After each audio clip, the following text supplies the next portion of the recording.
One of the most common things I hear from people who are trying to seek therapy or want to access professional mental health care is the phrase, but what will people say? There's a lot of layers to that saying for me.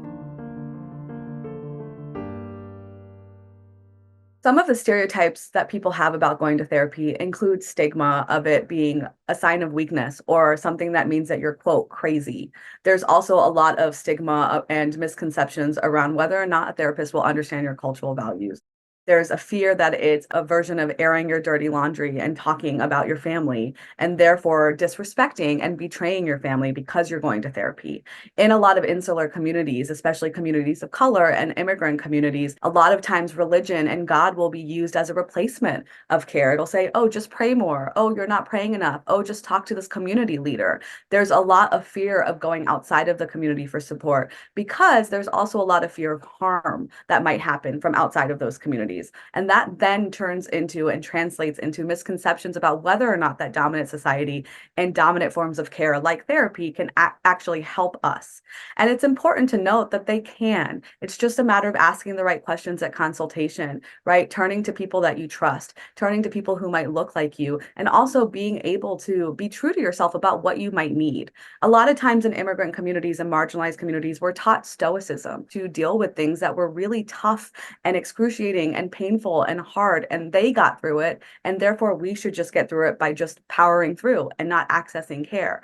But that harms us because it doesn't allow us to actually talk about the emotional impact of our experiences, but also connect with our loved ones about what our experiences are. The one kind of irony of being a part of a community and collectivist culture is that though we're trying to protect ourselves from harm from the dominant society, we also struggle to really connect with one another because we fear being honest about our emotions and talking vulnerably about what we're experiencing because it can be really uncomfortable. And so sometimes therapy is the only place where you can have access to a professional space, a confidential space where you can actually talk about what is impacting you, how it's impacting you, and learn the skills to take that back into your community and better your relationships. One of the reasons that people might seek therapy is to process the trauma that they've experienced.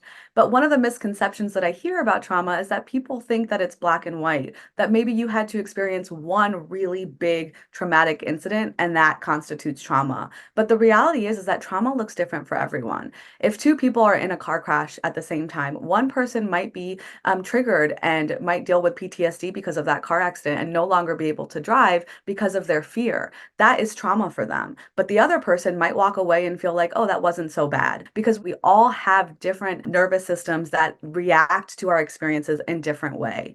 Even more, trauma is not necessarily just one big experience that you had. Sometimes it's a series of smaller, lowercase t traumatic incidences that you might experience, like microaggressions, like childhood experiences, like not having your needs met. These are things that we don't talk enough about.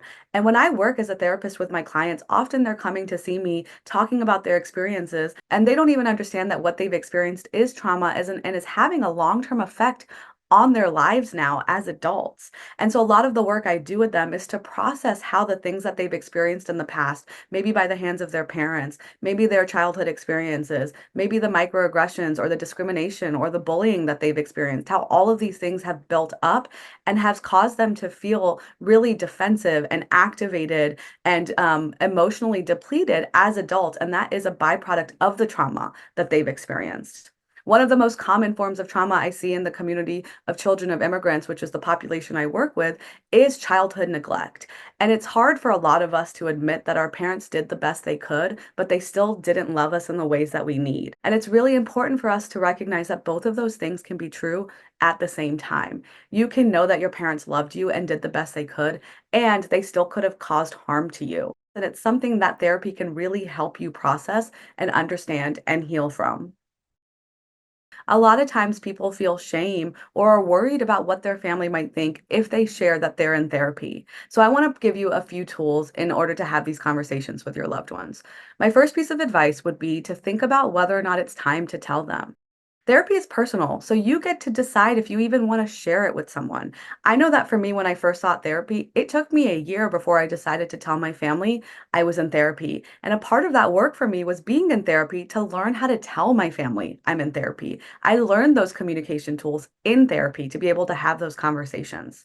Another thing is that a lot of people will tell their parents and then expect their parents or their families to just understand. Sometimes our loved ones don't have a frame of reference of what therapy is, and instead, they are coming at it from fear. And so you want to address that foundational fear. Are they worried about the money you're spending? Are they worried about what you're talking about? Are they worried about confidentiality? Are they worried that you are getting the care that you deserve?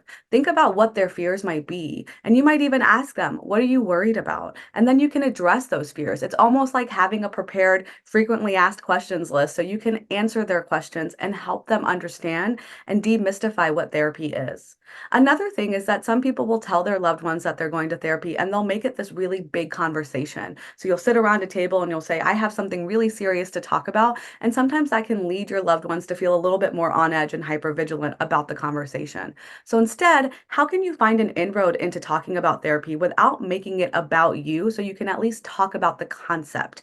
That might look like watching a movie that has therapy or mental health themes, a celebrity interview that your parents love and saying, oh, they're talking about having anxiety. What do you think about that? That can be an inroad to broaching a larger conversation around mental health. So it doesn't feel like it's so personal, but you can still demystify and talk about it with your loved ones.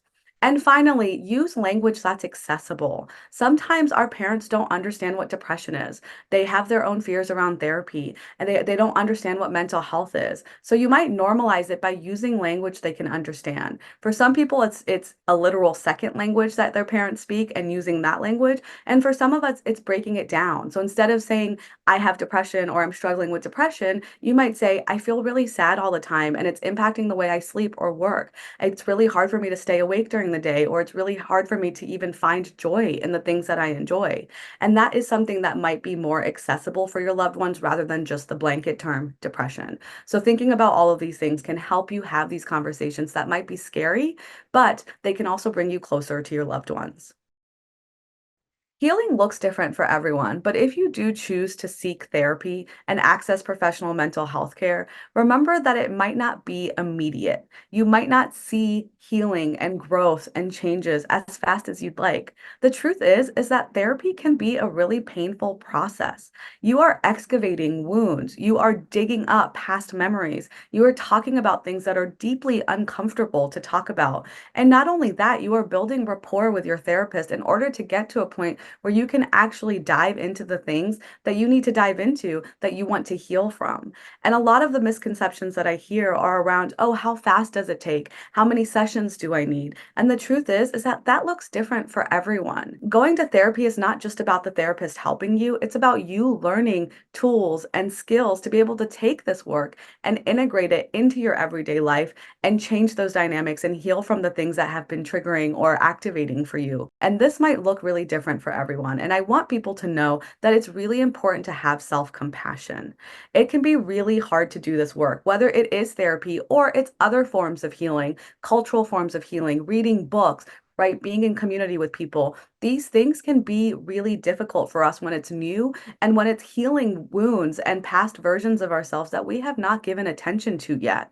And so it's really important to take care of yourself through this process. One of the things I like to tell people, though a lot of my work is about bettering your relationships, learning more about yourself, being self-reflective, I also want you to know that you are not a personal development project that needs to always be worked on. You are a person who is allowed to enjoy your life, who is allowed to just be. And sometimes healing looks different for everyone. Sometimes you might have a year where you're in therapy and you decide to do this work actively. And sometimes you need to take a break and say, I just want to exist in my life and in my relationships. And that's okay too. It's really important for you to note that you are doing enough, that whatever you choose to do to take care of yourself is enough, and that you know yourself best. And you want to be able to give yourself the love that maybe you are seeking from other people and tell yourself that it's okay and that your best is enough. And having that self compassion will help you on your process and journey of healing.